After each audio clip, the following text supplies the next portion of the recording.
How to make decisions faster using the 80% rule. These 3 things will allow you to make decisions more effectively instead of twiddling your thumbs and wasting precious time.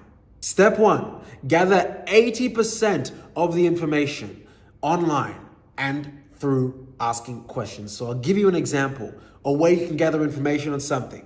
Go to ChatGPT, ask 10 professionals in the space, watch 10 YouTube videos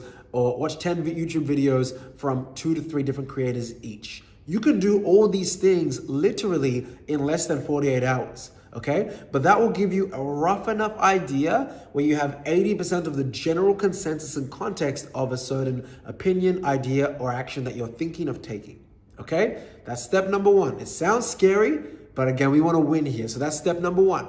Step number 2, make the call, make the decision, run the play, ignite the fire, fuse the bomb. You need to be able to make a decision quickly because speed wins, execution wins. Once you have 80% of the information, which is step 1, and you do it through the mediums that we mentioned, you need to make a decision, which is step 2. Again, this is the most vital part of this 3-step process. And if you don't do step 2, you are going to lose to someone like me that will make the decision. Step 3, adjust in motion. I was telling my account manager early yesterday, one of my friends, Mahawi, he's actually not too far from me right now. He heard me having a heated conversation with one of my account managers, and I was telling her, business, you gotta be like a salsa dancer. You gotta be fluid. You gotta be like water. She knows who she is. I'm always talking about you gotta be like water. Because if you're too stiff, and I used to struggle with this, by the way. So when I'm making this content, I'm not just making this for you, I'm making this for me as well. Because younger me, and by younger me, I'm talking about 2023 or 2022 me, right?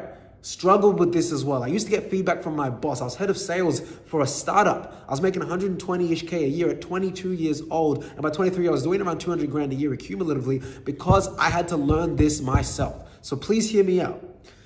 When you are reluctant to make that decision, which is step 2, and you don't get to the part where you're adjusting downwards, you're not learning skills.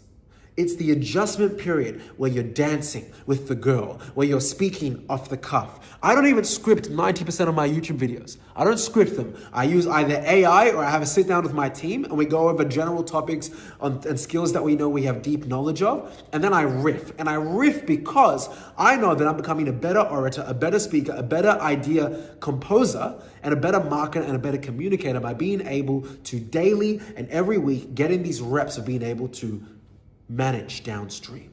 You need to be able to push the snowball off the mountain and watch it glide downward and give it a pathway till it reaches the bottom, right? It's much the same with business. Once you've made that decision and you've jumped off the plane and you're in the parachute, it's about your ability to glide down, okay? And if you're able to do this, what's gonna happen is you're gonna feel less scared to jump and make these other decisions in the future, which again compounds over time. So if someone who's 25, am making 3 good decisions per day, that's 21 good decisions per week. But to make 21 good decisions per week, I might have needed to make 140 decisions per week, and only those 21s were successful. But in order for those 21 ones to be successful, I had to make 140 decisions.